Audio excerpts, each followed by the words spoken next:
Veja bem, da divisa de Rondônia até Cruzeiro do Sul são 771 quilômetros na BR-364. E nós não podemos esquecer que na entrada do Acre tem que estar tudo arrumado. Daqui para o aeroporto também. Do aeroporto para o Bujari já está. Aí eu digo, vamos levantar onde é que está esse problema. E nós identificamos que tem 15 quilômetros intrafegáveis, do Bujari até Cruzeiro do Sul. Tem mais 65 quilômetros que estão numa situação péssima. Então você não consegue andar na estrada. O ônibus demorando 18 horas, o carro demorando 15 horas, um caminhão demorando 2 dias. Eu fui agir. Ah, mas tu não está com mandato, mas precisa. Fui governador 2 vezes. Nós fizemos mais estrada, fazer 60 quilômetros na Transacriana, asfaltar a estrada do Pacífico. Foi a parceria do meu governo com a continuidade do BIM, que nós fizemos da divisa do Amazonas até Assis Brasil. Os 114 quilômetros foi 100% nos meus 8 anos. Porque a estrada para nós significa cidadania. É a estrada que leva o direito, a estrada que leva a saúde, que leva as pessoas a ter acesso à educação, que garante a segurança. Se você tem saudade do Acre andando pra frente, você tá do lado da gente, você... O Aqui Tem Acre é muito dinâmico, gente. E hoje nós estamos no escritório do Jorge Viana. Olha que parede linda, né? Aqui tem Acre de verdade, né? E o debate hoje, mais uma vez, é sobre o nosso estado, recebendo aqui 2 governadores, Binho Marques e Jorge Viana. Jorge, a gente não pode se furtar de falar aqui sobre infraestrutura das estradas. Tivemos recentemente a visita do ministro dos Transportes, Jorge o Jorge Santoro. Santoro, né? Gente... Vocês passaram pela BR, visitaram. Você, Jorge, que faz parte dessa história, o Binho também iniciou contigo, deu continuidade com o Binho. Visita importante, eu acho que além da visita importante do ministro, o apoio do governo Lula aqui nesses momentos tão desesperançosos que a gente vive no nosso Acre, especialmente de ponta a ponta do nosso estado falando da estrada, da BR 317 e 364 também, né? Ó, quando a gente fala aqui tem Acre, na parede é arte acreana. Pessoal talentoso veio aqui, fez. E eles têm até o endereço deles ali, ó, se tu olhar. Vamos fazer o comercial dos meninos. Mas daqui a pouco a gente põe aí também a logo dos meninos que fizeram essa parede, eu pedi. Aí eles botaram ali o Congresso, o Senado Federal. Eu digo, pô, isso aí... Premonitório. Isso é um chamarizinho legal. Aí botamos a bandeira do Acre, aqui no escritório é bem bacana. Mas o olha, palácio que você passou tantos anos também, e que a gente fez um museu, né? Nós fizemos um museu no palácio contando a história do Acre toda e do próprio palácio. Foi uma coisa bacana com a Bia Lessa, porque a parte de cultura, assim, a gente sempre valorizou muito. Né? E o palácio ficou aberto para o povo, né? Nós saímos de lá, quer dizer, o gabinete do governador saiu de lá na nossa época, agora voltou, né?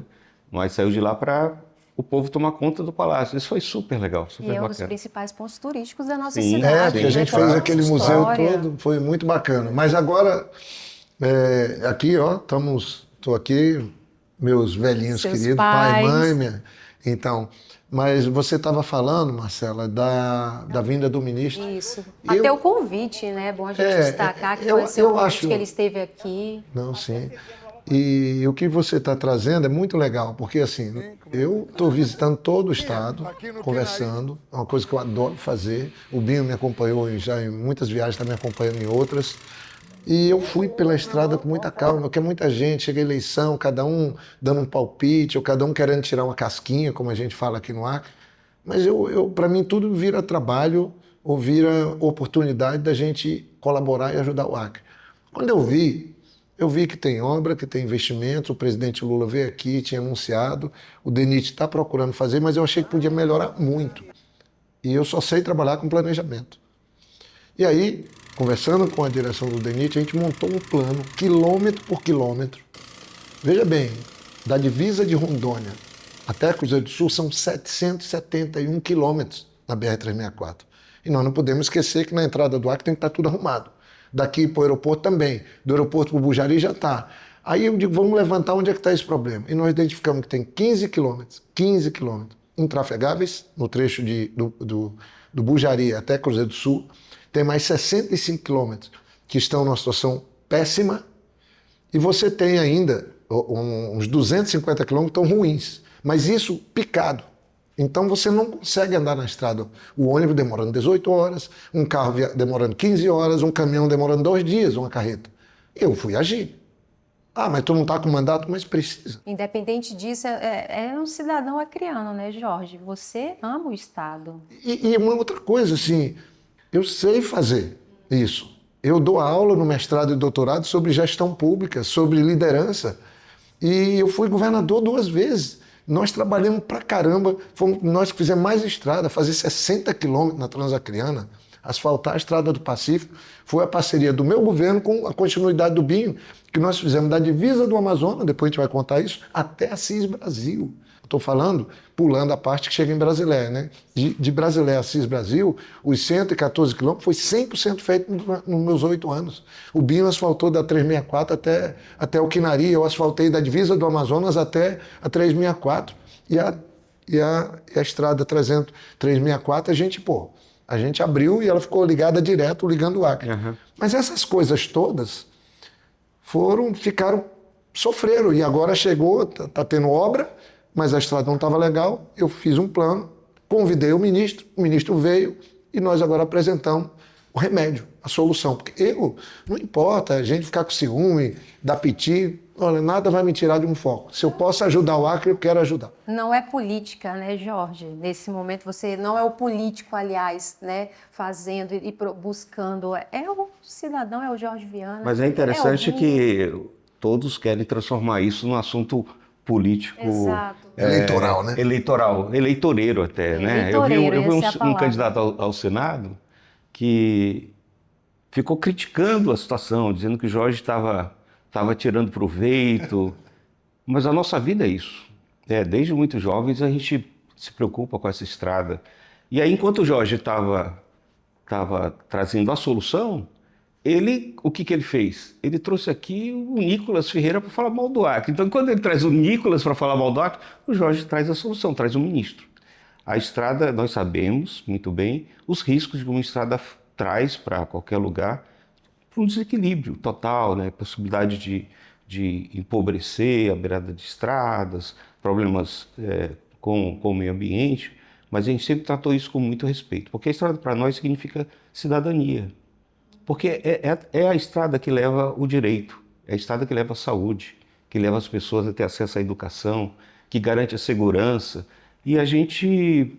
A integração, a gente acompanha a situação, fortalece a produção e a dificuldade das pessoas, o sofrimento dessas pessoas pelo isolamento. O isolamento é algo que exclui as pessoas de acesso aos direitos. Então, a gente sempre pesou essa necessidade de acesso ao direito. E, ao mesmo tempo, a gente fez o plano, o zoneamento econômico e ecológico, porque nós fizemos um acordo, um pacto, né, para definir claramente como que a gente conseguia garantir o desenvolvimento equilibrado, o desenvolvimento sustentável do Acre, com acesso a melhores condições de vida, com acesso à infraestrutura, com as possibilidades das questões sociais.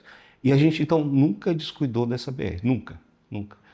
Eu e o Jorge, a gente cansou de ter audiências com Lula para discutir cada passo. A gente construiu, só na BR, mais de 3 quilômetros de ponte. Mas, são olha 43. só, não tem como comparar o que nós fizemos de infraestrutura. E o próprio asfaltamento, é claro que a tecnologia ainda não estava no ponto que está hoje, né?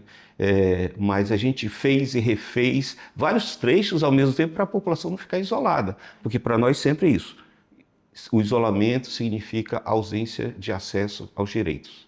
E a estrada faz parte disso. A estrada tem um sentido social também. E por esse motivo a gente nunca descuidou da estrada. E aí eu vi, Jorge, o cara criticando, falando que a estrada está abandonada. E eles abandonaram a estrada. Eles que abandonaram.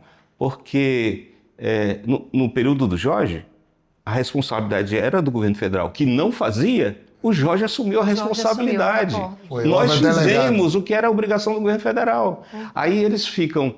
Agora, eles mesmos atribuem ao Bolsonaro o fato da estrada ter sido abandonada. Temer, né, também. E eles assumiram? Não. Não assumiram. Eles preferem ficar jogando a culpa, empurrando com a barriga a culpa de um para outro. Vem assumiram, vem a crítica, mas não vem a solução que você trouxe. Exatamente. O fato concreto é que durante 6 anos, isso quem falou foi o ministro do Transporte, ficou sem o dinheiro necessário para manter. Eu falo sempre que no Acre, com a técnica antiga, o máximo que dá para ter uma estrada ruim ou regular.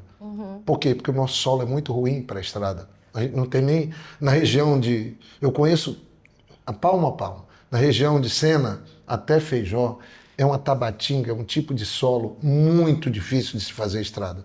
E se você deixar um ano sem manutenção, no outro a estrada pode ter que ser refeita de novo. Isso aconteceu. Mas está sendo refeito, estou bem alegre, satisfeito, tem orçamento, tem dinheiro. O presidente Lula anunciou nessa vinda do ministro, ele fez assinatura na beira ali do acesso ao aeroporto, 700 milhões. Então está tendo uma coisa completamente nova. Com a vinda do ministro, nós fizemos um plano para transformar todos esses trechos que são intrafegáveis, que são, no caso, 15 quilômetros, transformar os 65 que estão péssimo em regular e transformar o ruim em regular também. Isso vai demorar quanto tempo? Alguém pergunta. Mas Jorge, vai acontecer quando? É uma estratégia, um planejamento de ação. Isso tudo vai acontecer até setembro agora. Então a estrada vai ficar com pouquíssimos trechos ruins, mas ela vai ser uma estrada regular. Ou seja, o ônibus que demorava 18 horas vai poder fazer em 11, 12 horas. Um carro que demorava até 15 horas vai poder fazer a viagem em 9 horas. Esse é um compromisso de atender o cidadão. Isso não adianta político dar piti, candidato reclamar. Isso é uma ação objetiva de ajudar o Acre. Por isso que eu estou fazendo com muito gosto, porque eu sei fazer isso. E o governo do presidente Lula quer isso. Só que vem também a solução definitiva, que é o macadame, que daqui de Rio Branco até o aeroporto são 18 quilômetros. Foi feito na minha época. A primeira vez que fizemos duplicado, um trecho aqui, foi feito nessa época, e ele tem um macadame, uma camada de 30 centímetros de pedra, às vezes 25, e depois um asfalto, realmente. E aí é uma coisa que vai durar bastante. Só que isso também vai ser feito na estrada, já está feito ali no Bujari, vai ser feito de Sena Madureira até Feijó, de Feijó até Cruzeiro do Sul. Isso é uma solução nova, técnica, para a gente gasta bastante, são mais de 3 bilhões, mas é uma solução duradoura para aguentar as chuvas. E tem mais, para garantir o dinheiro nos outros anos, o papel da bancada federal é fundamental. Então, a bancada federal tem que estar unida. Não adianta ser de um partido ou de outro, quando disser é a estrada, BR-364, nós temos que estar todos juntos, 3 senadores e os 8 deputados federais. Se eu for senador, é para trabalhar nessa união. Porque a gente pode divergir num monte de coisa, ter ideias diferentes sobre as coisas. Mas, pô, é o Acre. E já foi assim, você não está falando de uma coisa impossível, já foi assim. Eu era governador, eu reunia com os 3 senadores, a metade deles era de oposição, os deputados, a maioria de oposição num período, e todos concordavam que as 2 estradas, quer que deu? Eu consegui asfaltar. Olha, contabiliza, em 8 anos, 60 quilômetros na Transacriana. A 475, que liga BR até Acrelândia e depois até Plácio de Castro, quase 50 quilômetros, eu asfaltei todinha. De Brasileia até Assis Brasil, 114 quilômetros, a Estrada do Pacífico, asfaltei todinha durante os 8 anos. Asfaltei da divisa do Amazonas, a 317, até chegar nas 4 Bocas, do quilômetro 90 até as 4 Bocas. O Binho fez a outra parte. E a 364, cara, fomos nós que fizemos essas pontes, fomos nós que mantivemos ela aberta, porque quando eu assumi o governo, não se podia ir de Rio Branco a Cruzeiro do Sul. O Edson Cadastro tinha aberto, o meu vice, um período, mas ficou aberta 2, 3 meses. Eu comecei abrindo durante o verão e depois ela ficou aberta permanente. Fomos nós que tiramos, porque a estrada elegia um monte de gente durante 30 anos prometendo fazê-la. E nós fizemos. Agora, dar manutenção é cuidar do patrimônio público. Então, eu acho que foi muito bacana a vinda do ministro. É muito legal estar aqui com o Binho. O Binho mesmo, quando eu saí, que ele foi asfaltar, terminar as pontes que faltavam, as pontes estaiadas. Eu aí que ia falar com o Lula sobre fazer as pontes estaiadas. E estão aí ainda as obras. Eu fiz a ponte que liga, no meu governo, o Brasil ao Peru. Fiz a ponte que liga o Brasil à Bolívia. Eu fiz uma ponte aqui em Rio Branco, estaiada. Nós inauguramos com a Ivete Sangalo, cara.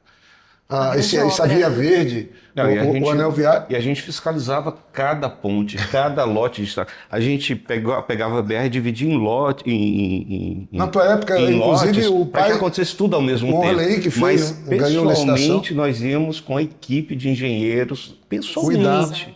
E a gente sentava com cada um dos que ganharam a licitação de cada trecho para checar. Isso era regularmente, não era uma vez por ano. regularmente a gente fazia isso e a gente checava o que foi feito, o que não foi feito. E checar a qualidade também, né? Senão acontece desastres como esse. Isso que eu ia comentar, essa ação ela é importante para manter a qualidade da obra e evitar, por exemplo, o que aconteceu recentemente lá em Sena Madureira, né? Que foi aquela ponte que... Infelizmente. Isso pode acontecer? Pode, mas em 3 anos, em 2 anos de uso, se fosse 20 anos depois, 30 anos depois, mas com 2 anos cair... E a quantidade, né? Se você faz 2 pontes e cair uma, foi 50% do seu esforço. E às vezes a gente é criticado, gastaram bilhões. Não, a estrada no Acre, na Amazônia, é muito cara. Se você pegar a 319, ela foi feita, ela estava há 30 anos, ela tinha sido asfaltada e acabou por falta de manutenção. Agora o governo Lula está refazendo com esse macadame também. Eu digo, às vezes tem pessoas de oposição que de maneira irresponsável vai lá na Assembleia, vai lá no Congresso xingar a gente. Pô, o cara tem que mentir muito para fazer isso. Porque no governo do BIM, por exemplo, e no do Tião, feita a licitação, ganhou o Orley. O Orley, uma pessoa que também deu uma contribuição dele, na época que era governador de Sena, levando um trecho de Brasileia que faltava, fazendo 20 quilômetros saindo de Tarauacá. Ele apostou muito nisso. Mas depois ele virou só empreiteiro, como ele era sempre. E o Eládio, o seu Eládio, que são 2 grandes pioneiros, pessoas que eu dou muito valor porque são trabalhadores. Caras que saíram do barranco e cresceram na vida. A gente tem que valorizar, não importa se é de oposição ou não. Eles ganharam a licitação. Então, quando alguém xinga o governo do PT, naquela época, do Binho, do Tião, está xingando o Eládio, está xingando a memória do Orley Cameli, porque foram eles que fizeram 40% do que a gente licitou, foi para a mão deles. E se a gente fosse perseguidor, igual eles são agora, falando que é do PT e tal, não tinha acontecido. Não está reconhecendo uma maneira de trabalhar republicana. Porque a gente não olhava filiação de ninguém. As licitações eram completamente rígidas. É isso aí. E podia ganhar e aí, quem tivesse a melhor capacidade técnica e preço. Hoje o Acre virou sinônimo de corrupção. Lamento muito. Já tem condenação, tudo, eu não vou tripudiar em cima disso, eu vou lamentar sempre. É uma pena. Mas na nossa época, cadê? Eu não respondo nenhum processo na vida. Nem de ex-prefeito, nem de governador, nem de senador. Isso é raro na política. Cara, tu acha que se tivesse tido desvio, não tivesse tido um time muito bom, a gente tinha feito tudo que a gente fez? Então, eu estou muito satisfeito com isso. Agora, o que mais me anima, pode criticar o que quiser, pode dar piti do jeito que quiser, é que eu estou muito afim de ajudar o Acre de novo, sabe? Se eu tiver um mandato de senador, não é para ajudar um partido A ou B ou C, muito menos o meu, é para ajudar o Acre. Por isso que eu falo sempre, não importa de que lado a coisa esteja, o pessoal quer que as coisas sejam bem feitas direito. E eu tenho certeza que o Acre pode voltar a ter um protagonismo se a gente estiver unido e trabalhar. Agora com competência. Por isso que a gente está defendendo o nome do Tó, por exemplo. O Tó é um cara que é um grande médico, é um cara de família, raiz no Acre. E o Tó pode surpreender nessa eleição. É só a gente acreditar de botar a melhor pessoa que vai dar certo. Eu tô nessa, sabe? Porque eu nunca entrei e fiz da política trampolim para nada. Quando terminava meu mandato, eu saía. Termina outro mandato, eu saía. Nunca fui carreirista. Agora eu estou vendo que eu estou sendo chamado pelas pessoas do Acre para ajudar o Acre. E o presidente Lula também falou, Jorge, vai para o Senado, você vai ajudar o Acre e o Brasil com a tua experiência. É nisso. Então a minha causa é o Acre. E eu estou bem feliz. Tenho andado pra caramba, tenho recebido tanto abraço. E aí, não quero nem saber dos que estão dando piti. Eu, meu amigo, eu estou com esperança, com alegria e cantando aquela música nossa que fala, você sabe muito bem a força que essa terra tem. Né? Se o passado foi bom, o presente é ruim. Aguenta a mão, mania, que o futuro sempre vem. Aí, se você tem saudade do Acre andando para frente, você está falando, está do lado da gente. É isso. Se tem saudade do Acre andando para frente, tu está do lado da gente, vamos embora. Olha, gente, quarta-feira tem mais, aqui tem Acre. Eu só não sei dizer de onde, mas certeza que teremos um programa muito bacana para você.